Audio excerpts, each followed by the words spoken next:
Bill C-2, the Strong Borders Act, has hit Parliament like a brick through a window, igniting a national debate over immigration policy, civil liberties, and political brinkmanship. On one side, supporters of tougher immigration controls call the bill long overdue. On the other, civil liberties advocates clutch the charter like it's under siege, warning of a slippery slope to a surveillance state. So let's take a closer look at what the bill actually proposes, and why it's triggering both hope and alarm.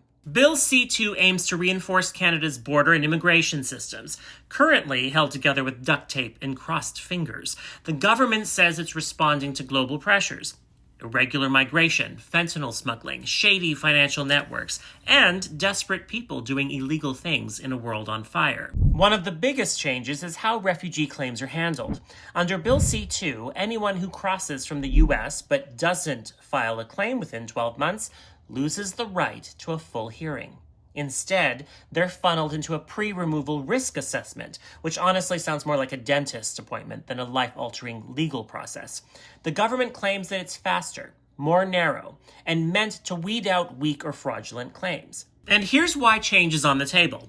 The current system is buckling.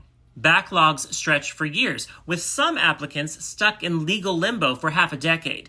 Meanwhile, the system gets gamed by people who know how to stall, while genuine refugees wait, often without housing, work permits, family reunification, or any clear path forward. In theory, this change is simple. File your claim within a year and you're set. You get the full legal buffet: hearings, appeals, representation, the works.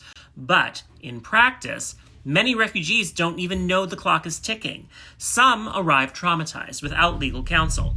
Others are misled by shady consultants or too scared to come forward at all, especially if they've fled regimes where talking to the government can get them killed. The law assumes a reasonable claimant with full information and agency. Reality isn't always that tidy. Still, even critics admit the current system isn't sustainable. We can't leave the door open indefinitely, not without eroding public trust, overwhelming the review process, and leaving genuine refugees stuck in limbo for years. Bill C-2 aims to bring some structure to that chaos. Another part worth noting is the expanded surveillance powers. Bill C-2 would let government agencies compel telecom providers to hand over subscriber data. No warrant needed. That means your phone or internet company could be forced to give up your name, address, and device metadata without a judge ever signing off. To top it off, they'd be gagged from telling you for up to a year. Supporters say this is the upgrade we've needed since dial-up died. Criminals don't wait for paperwork. They're using encrypted apps, burner phones, and VPNs like candy. If the government wants to catch fentanyl smugglers, human traffickers, or overseas phishing scammers, it needs to move at 5G speed. Critics, however, call it a blank check for state surveillance. Tracking a cartel boss is one thing. Building a system that quietly sweeps up journalists, activists, and anyone else caught in the digital crosshairs is another. This isn't just about privacy. It's about power. Who gets watched, and more importantly, who decides who's worth watching. But here, too, the same fundamental tension returns. We can't do nothing. We can't leave the door open to criminal networks, disinformation campaigns, or fraudsters siphoning millions of vulnerable seniors, or the love-struck victims of booming romance scams.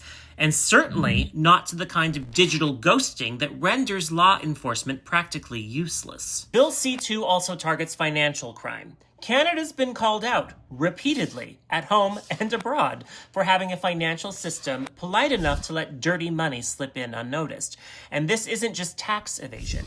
We're talking shell companies, real estate laundering, terror financing, and international crime networks quietly parking billions of dollars in our backyard. Bill C-2 beefs up interagency cooperation and arms law enforcement with better tools to follow the money, especially when it's flowing through fake charities, bogus asylum claims, or shell companies that exist only on paper. Supporters say it's long overdue. Canada's financial sector has become a playground for oligarchs, cartels, and ghost investors, driving up housing prices and locking everyday Canadians out of the market. But Civil liberties groups are raising flags here too, warning that increased financial surveillance could fuel racial profiling, government overreach, and innocent people being treated like criminals for wiring money to family overseas or cashing an abnormally large check. But as someone who works in a bank, I can tell you a lot of that is already happening. FinTrack already restricts transfers to certain countries flagged for illegal activity or terrorist financing. We already report large deposits and withdrawals across the board. So while the concerns aren't entirely unfounded, they're not exactly new either. Let's be clear. Bill C-2 draws a line in the sand, not just between political parties, but between competing visions of what Canada should be. One side sees a system in chaos, backlogs, border loopholes, and international criminals gaming the rules. The other sees a country risking its soul, trading compassion and due process for speed and control. There's truth on both sides. The system is overwhelmed and exploited. And no, we can't keep the door wide open, not for smugglers, scammers, or those who see Canada as one of the world's easiest targets. Personally, I agree with a lot of what Bill C-2 is trying to do. It's a necessary overhaul in a world that's evolved faster than our laws have. But I also have concerns, especially about the vague language that could be twisted by future governments to stoke culture wars or target marginalized groups.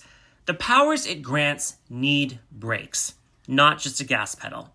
Border reform doesn't have to mean border paranoia, and security should never become code for silencing, spying, or shortcutting justice. It's still early, and there's still a lot of debate and amendment ahead before I'd support passing it. But it is a first step, and we need to watch that step very carefully.